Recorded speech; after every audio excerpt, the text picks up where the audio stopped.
Welcome back to the IE427 garage, everybody. I don't think I've ever started a video off sitting down at the desk. And I've never started a video off with a music update. So, Black Crowes, Sister Luck. We're continuing work on Jim's car. And I think what I'm going to do this afternoon is I am going to start on the trunk struts.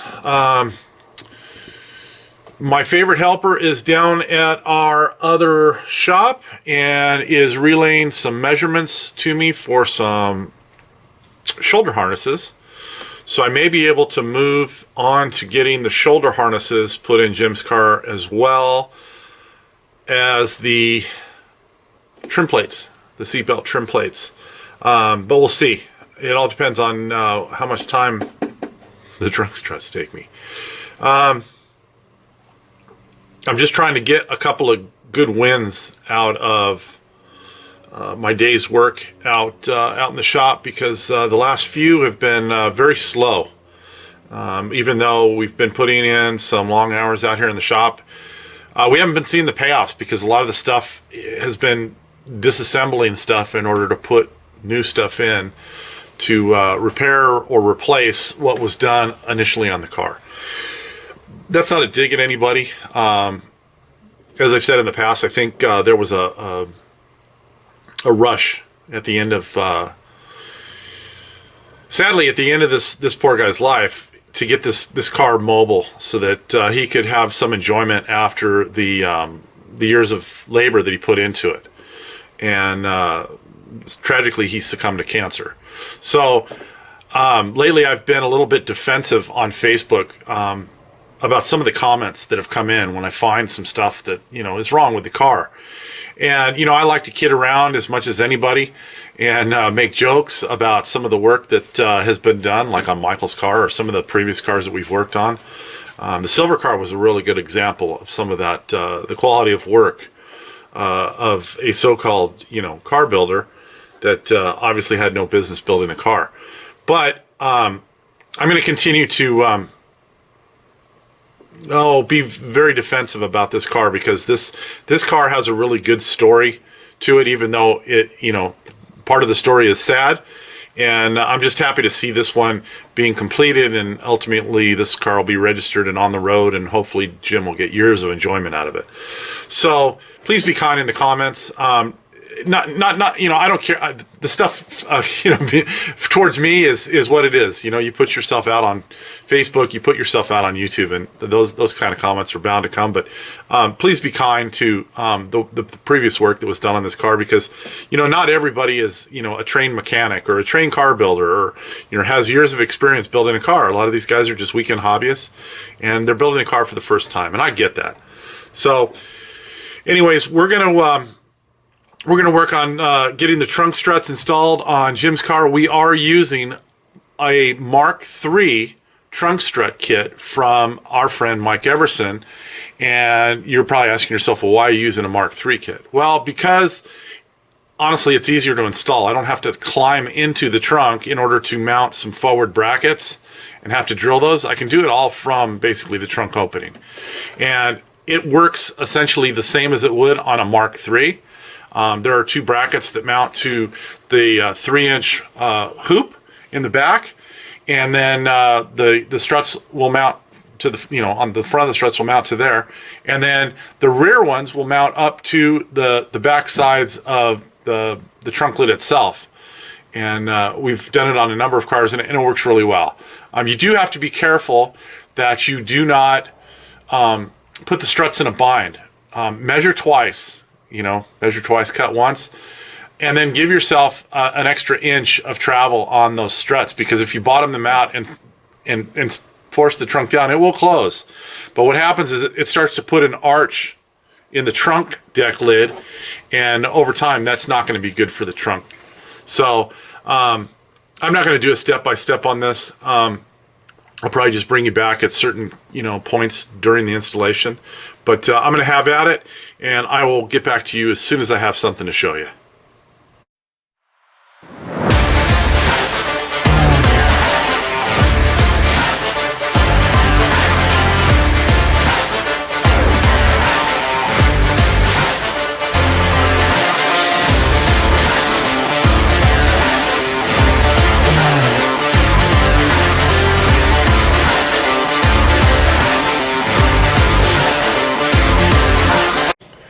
All right, so here's where I'm at. I've got the forward brackets, the ones that mount to the hoop, and the body mounted.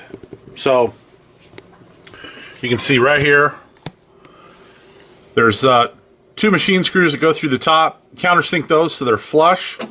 There are some poly spacers. They're like a white plastic that go in between the bracket and the body. And then, of course, there's some nylock nuts on the bottom. In the front, where it goes into the hoop, let's see if I can get you in there, there's actually a couple of pop rivets. So 2 pop rivets into the frame, and that keeps that all secure. Now, what you may find if you're mounting Mike's Mark III kit on a Mark IV is that you can use the same dimension he gives you, which is about 5.5 inches from the side of the trunk to the edge of the bracket right here. I went a little bit more because I didn't want to get into this corner. So I'm about 6 inches. And then what I'm doing is these ball studs came mounted on this side. I just flipped them around because I'm going to want those struts to line up right about here on this portion of the trunk. I don't want them in either of the flat portions of the trunk. So I'm trying to get those struts to be straight up when the trunk is open. And then I've got the other one mounted on the other side. I've got the molding that goes around the outside of the trunk taken off. And I will go ahead and put that back on, but I'm going to have to clearance it at each of the locations where the brackets are, because it won't push past where the bracket is.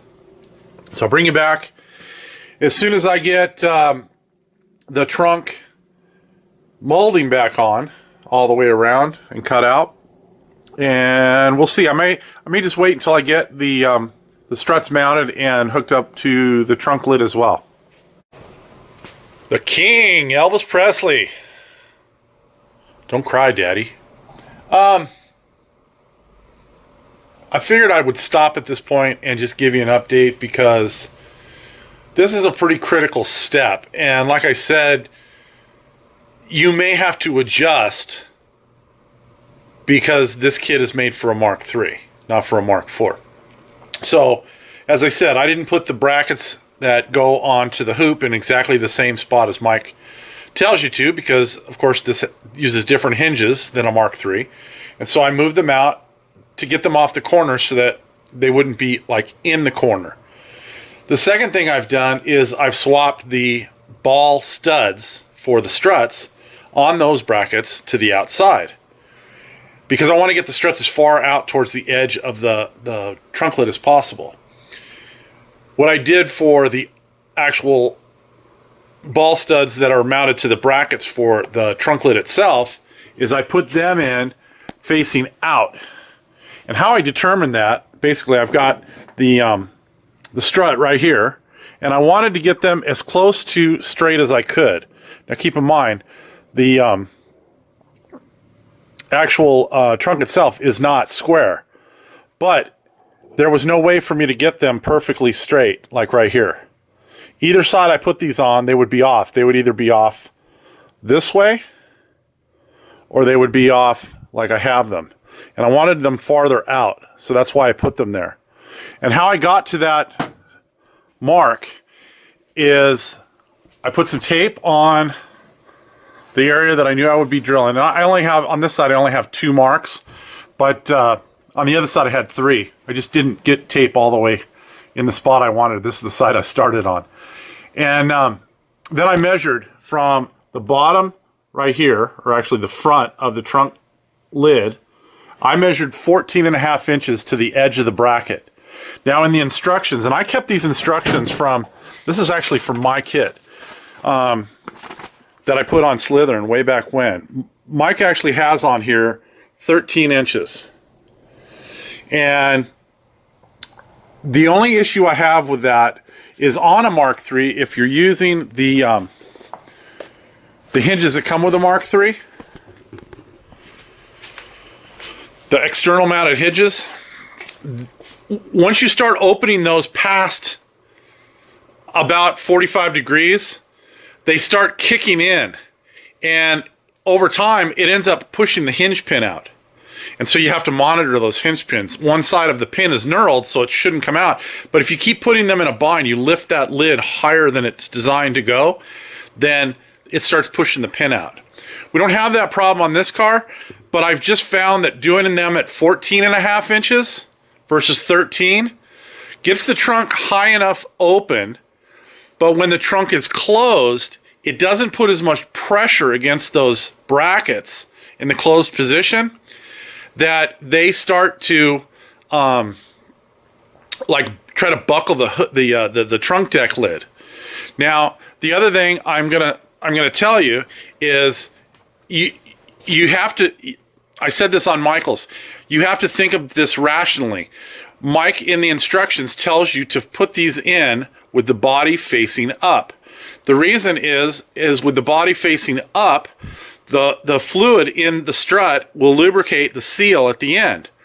The problem is it's not body facing up when the trunk lid is open.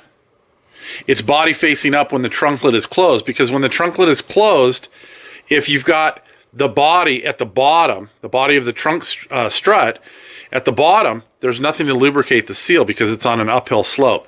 So you want to put the struts in where they're going to be body up, where the strut is going to maintain the most time. And the trunk is going to be closed far more than it's going to be opened. So even though I have this one snapped in the wrong way, you'll see when I'm done, I'll have flipped those around in order to make them body side up when the trunk lid is closed. So I'm going to go ahead, I'm going to finish up mounting these in the car, and then probably go ahead and modify the trunk seal that goes around the trunk, and I'll bring you back then. All right, music update. Black Crowes, Black Moon Creeping. So we're all done. I'm going to give you guys a peek in here, see what it all looks like. Still need to work on relocating the battery. I tried to do something with this this wire, but right now it's too short. Now, if I find that there is a way to redo that in the fender, meaning the wire is just bulked up somewhere under the car, I'll do that. If not, it's not rubbing or touching on anything, so long term it'll probably be fine. But I mean, here's where we ended up. The trunk closes nice. So basically, once it's down to this point, it'll stay shut. See, my hands aren't touching it, which is what you want. You don't want it to pop up as soon as you release the handle, because if it does, then what's happening is those brackets that are on the lid are under tension. And so that's the reason that I spaced those about 1.5 inches longer than the dimension on Mike's instructions say. Now, you'll notice it doesn't open, you know, all the way. I mean, it could open more. It could open, you know, probably about, I don't know, 4 or 5 inches more in the back. But as it is, it's, I don't know, it's about 45 degrees, maybe a little bit more, maybe 50 degrees. So it holds the trunk open so it's not going to fall on your head as you're trying to get stuff out. And that's really what this is all about. I'm not a fan of a trunk prop rod. You know, basically you're using a stick to hold your trunk open. And while it may be period correct or whatever, we've come a long way since you know, the invention of the vehicle and the car. So, you know, you might as well take advantage of stuff like this. Like I said, as long as you don't get those in a bind so they deform the trunk, you're just fine. I think that's where we're going to wrap this one up. I was hoping that I was going to include the seatbelt in this video, but I'll just start on that next, and then maybe make that its own, and we'll see what happens. Anyways, I want to thank you guys all for watching. If you're enjoying the content, please do the like, the share, the subscribe, comment if you like. Tell me I did all this wrong. But it works. You know, this is the way we install it. I'm sure there are, you know, a number of different ways to install these things, and everybody has their own method, but this is the way we do them. So we'll see you guys all next time. Have a great day.